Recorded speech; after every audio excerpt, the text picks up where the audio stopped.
আপনাদের এই এলাকার কাছেই ছিলেন বাংলাদেশের একজন প্রখ্যাত মুফাসসিরে কোরআন হযরত মাওলানা হাফেজ জুবাইর আহমদ আনসারী রহমতুল্লাহি আলাইহি। নাম শুনেছেন, দেখেছেন? আমি আনসারী সাহেবের বয়ানের মধ্যে একটা কথা শুনেছি, এত ভালো লেগেছে। কয় যে ভাই, একটা তো আমার কথা, সেটা হলো আপনারা জানেন নূরের তৈরি ফেরেশতা, মাটির তৈরি মানুষ, আগুনের তৈরি জিন। কথা বলেন, নূরের তৈরি ফেরেশতা, মাটির তৈরি, আগুনের তৈরি, এই তিন জাতির মধ্যে শ্রেষ্ঠ কে? শ্রেষ্ঠ কে? তা আমি যদি বলি আমার রসুল মাটির তৈরি মানুষ না, নূরের তৈরি ফেরেশতা, রসুলের সম্মান বাড়াইলাম না কমাইলাম? সবার বুঝে আসে, মুরব্বীদের বুঝে আসে। তা আমি সম্মান বাড়াইতে গিয়ে জাহালত আর মূর্খতার কারণে রসুলকে আশরাফুল মাখলুকাত মানুষ থেকে বহিষ্কার ঘোষণা করলাম। সম্মান বাড়লো না কমলো? কমাইলাম। এটা হলো আমার কথা। আর আনসারী সাহেব বলেন যে ভাইরে, যদি রসুল মাটির তৈরি মানুষ হয় এই কারণে আমার মতো মানুষ হওয়া লাগবে, পার্থক্য নাই, এটা তো তোমাদের একটা মূর্খতা। কারণ মাটিতে মাটিতে তো পার্থক্য আছে, সব মাটি কি সমান? তো উনি একটা উদাহরণ দিয়েছেন, কয় যে কাবা ঘরের কোনায় একটা পাথর আছে, ওই পাথরটার নাম কি? হাজরে আসওয়াদ। বলেন না কি? কাবা ঘরের কোনায় একটা পাথর আছে না নাই? হাজরে আসওয়াদ, আসওয়াদ পাথর। রেল লাইনের মধ্যে পাথর আছে না নাই? হ্যাঁ, তো এটাও পাথর, ওইটাও কি? আচ্ছা, এই দুই পাথর সমান?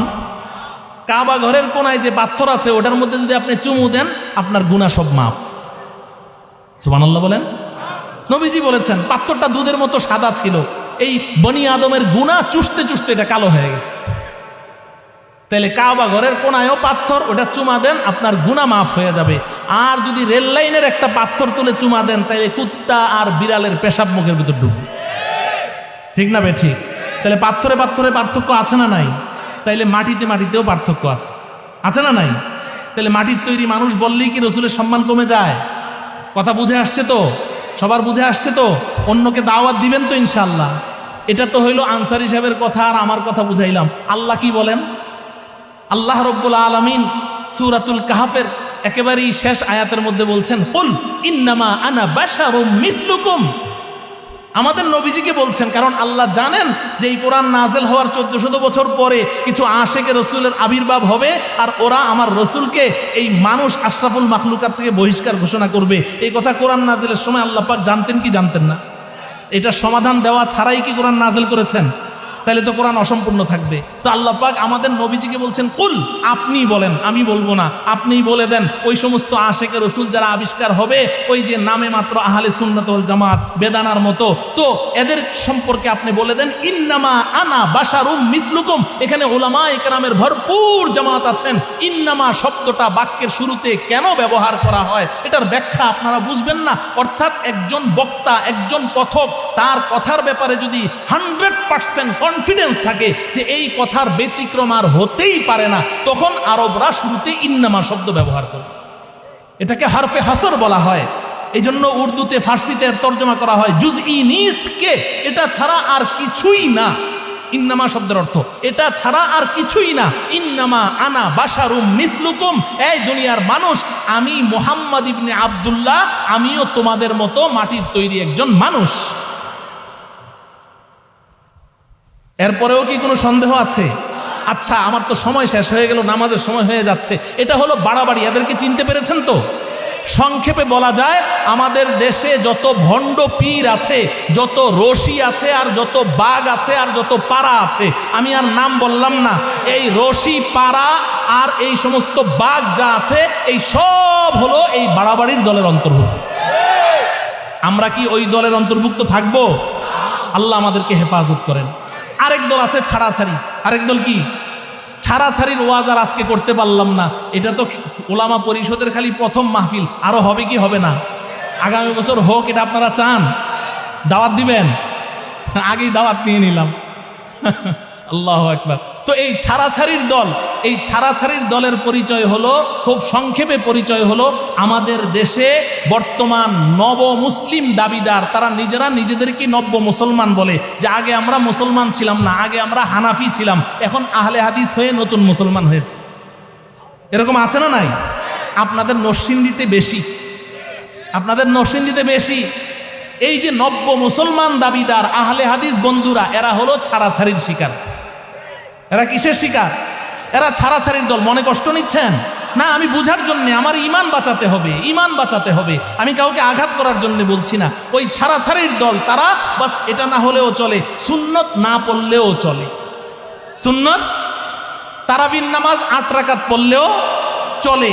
এরপরে কিছুদিন আগে নতুন আপডেট এসেছে, 4 রাকাত পড়লেও চলে। এমন হুজুরে ফতুয়া দিয়েছে, আমি যদি এখন হুজুরের নাম বলি যুবকরা আমাকে ছাড়বে না, পিঠের দায়িত্ব আমার নিজে নেওয়া লাগবে, এই জন্য নাম বললাম না। বলে 4 রাকাত পড়লেও চলে, অপেক্ষায় থাকেন, কিছুদিন পরে আপডেট আসবে, না পড়লেও চলে। এই ছাড়াছাড়ির দল। এটা কি ছাড়াছাড়ির দল? কয় যে মেয়েদের পর্দা করতে চেহারা না ঢাকলেও চলে, বলে কি বলে না? এই এদের নাম আমি দিয়েছি অল রাইট গ্রুপ। কি নাম? All right group. সব ঠিক আছে। অল রাইট গ্রুপ মানে কি? সব ঠিক আছে। এমনকি তারা বলে যে কোনো স্বামী যদি তার স্ত্রীকে 3 তালাক দেয়, তাইলে 3 তালাক হয় না, 1 তালাক হয়। ফতুয়া দেয় কি দেয় না? কুড়িগ্রামে গিয়েছি, ওখানে আমার কাছে পার্চা পাঠিয়েছে, হুজুর 3 তালাকে কয় তালাক? আমি কই 3 তালাক। কয় না, 1 তালাক। হ্যাঁ, আপনাদেরকে কে বললো? আমাদের শায়েক। কে ওরা? আহলে হাদিস না আহলে শায়েক? আহলে শায়েক। ওরা সহি হাদিস মানে না, ওরা শায়েকের কথা মানে। হাদিস কি জিনিস? হাদিসের হওয়া তো বুঝে না। আমি বললাম না সূরা ফাতিহা সহি পড়তে পারে না, হাদিস কি বুঝবে? ওই যে লাল রুমাল মাথায় দিয়ে শুরুতে ডক্টর, শায়েক, লাস্টে একটা মাদানি লকব দিয়ে মোবাইলে, ইন্টারনেটে, ফেসবুকে যখন নাকি বক্তৃতা শুরু, একে ডাকেন, আপনাদের সামনেই কথা বলি, 3 তালাকে কয় তালাক হয়? কয় শায়েক তো এখানে নাই। কই? কয় হোটেল ব্যবসায়ী। হোটেল ব্যবসায়ী শায়েক হলো কেমনে? কয় হুজুর অনেকদিন আরব দেশে ছিল তো, অনেক এলেম অর্জন করে আসছে।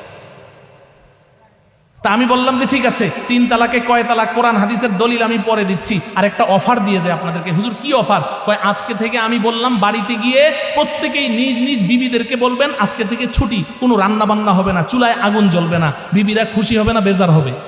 বেজার হবে না, খুশি হবে।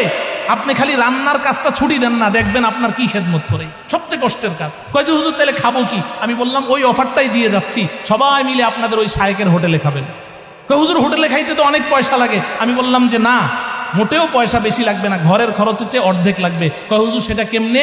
আমি বললাম যে খাবেন হইল 2 প্লেট, বউয়ের জন্য 1 প্লেট আনবেন। কয় প্লেট হইল? তো 3 প্লেট খানা নিবেন, 1 প্লেটের বিল দিবেন। যদি কয় কি ব্যাপার, খাইলা 3 প্লেট বিল 1 প্লেট, বলবা যে 3 তালাকে যদি 1 তালাক হয় তো 3 প্লেটে 1 প্লেটেরই বিল হয়। ও আমার প্রিয় ভাইয়েরা, আপনাদেরকে একটু মজাক করলাম আর কি। বড় আফসোসের সাথে বলতে হয় যে আমাদের সারাটা জীবন আপনি উলামায়ে কেরামের পেছনে থাকলেন, তাদের মত অনুযায়ী আপনার জীবনের প্রত্যেকটা কাজ পরিচালনা করলেন। আজকে হঠাৎ করে কোত্থেকে শকুনের মতো উড়ে এসে জুড়ে বসলো আর বলল যে তোমরা এখন হানাফি মাযহাব মানো, তোমরা সৌদির নামাজ মানো না, তোমরা এটা করো না, ওটা করো না, তোমাদের নামাজ হয় না, তোমাদের জানাজার নামাজ হয় না। কয় সূরা ফাতিহা ছাড়া নামাজ হয় না। জামালপুর আব্দুর রহমান, শায়েখ আব্দুর রহমানের ওখান থেকে আমাকে একজন ফোন করেছে, হুজুর সূরা ফাতিহা ছাড়া নামাজ হয়? আমি কই না। কয় তাহলে জানাজার নামাজে আপনারা সূরা ফাতিহা পড়েন না, আপনাদের নামাজ হয় না। আমি বললাম রুকু সেজদা ছাড়া নামাজ হয়? কয় না। আমি বললাম তাহলে তোমাদেরও জানাজা হয় না, রুকু সেজদা দাও না কেন? তো ফোন কেটে দিয়েছে। এখন ফোন আর কেটে দিল, আর করে না ফোন। এখন ফোন দিলে আবার ধরেও না। কথা বুঝে আসছে? এই ধোঁকাবাজদের পেছনে পড়বেন। এটা হলো ছাড়াছাড়ির জামাত। তাইলে বাড়াবাড়ির দলেও যাওয়া যাবে না, ছাড়াছাড়ির দলেও যাওয়া যাবে না। এখন বলবেন যে হুজুর মধ্যম পন্থা অবলম্বনকারী উম্মতে ওয়াসাত, এদেরকে চিনবো কিভাবে? এদেরকে চিনবেন এক কথায়, বর্তমান দুনিয়াতে সবচেয়ে বড় আলেম শাইখুল ইসলাম আল্লামা তাকি উসমানী দামাত বারাকাতুহুম, আরব বিশ্ব যাকে বড় আলেমের স্বীকৃতি দিয়েছেন, তার একটা কথা বলে আমি আলোচনা শেষ করছি। তিনি বলেন, मैं पहले तकलीदन कहता था, अब पूरी दुनिया सफर करने के बाद बसीरत के साथ कहता हूँ, उलमाए देवबंद ही हक पर है। শাইখুল ইসলাম আল্লামা তাকি উসমানী বলেন যে আমি আগে বড়দের কাছে শুনে শুনে বলতাম, না বুঝেই বলতাম। এখন সারা বিশ্ব ভ্রমণ করার পরে এখন বুঝে শুনে গোটা পৃথিবীবাসীকে আমি বলছি, এই দুনিয়ার মানুষ, বর্তমান দুনিয়াতে উম্মতে ওয়াসাত, সত্যের পথের পথিক, হক জামাত হচ্ছে উলামায়ে দেওবন্দ। এই উলামায়ে দেওবন্দের সাথে থাকবো তো ইনশাআল্লাহ? মৃত্যু পর্যন্ত উলামায়ে দেওবন্দের সাথে থাকবো তো ইনশাআল্লাহ? কে কোন দিক দিয়া বিশ্ব আমির দাবি করলো আর কে কোন দিক দিয়া কি দাবি করলো, এদের পিছনে ছুটবো না তো ইনশাআল্লাহ? উলামায়ে দেওবন্দ যাকে হক বলবে আমরা তাকে হক বলবো, উলামায়ে দেওবন্দ যাকে বাতিল বলবে আমরা তাকে বাতিল বলবো। এর ব্যতিক্রম কিছু করব না, তাহলে কিন্তু ওই 72 দলে গিয়ে পড়তে হবে। আল্লাহ আমাদের সবাইকে বুঝার তৌফিক দান করেন, আমরণ এই হক্কানি রব্বানি উলামায়ে কেরামের পেছনে চলার তৌফিক দান করেন। ওয়া সাল্লাল্লাহু তাআলা আলা সাইয়্যিদিনা মুহাম্মদ ওয়া আলা আলিহি ওয়া আসহাবিহি আজমাইন। আসসালামু আলাইকুম ওয়া রাহমাতুল্লাহি ওয়া বারাকাতুহু।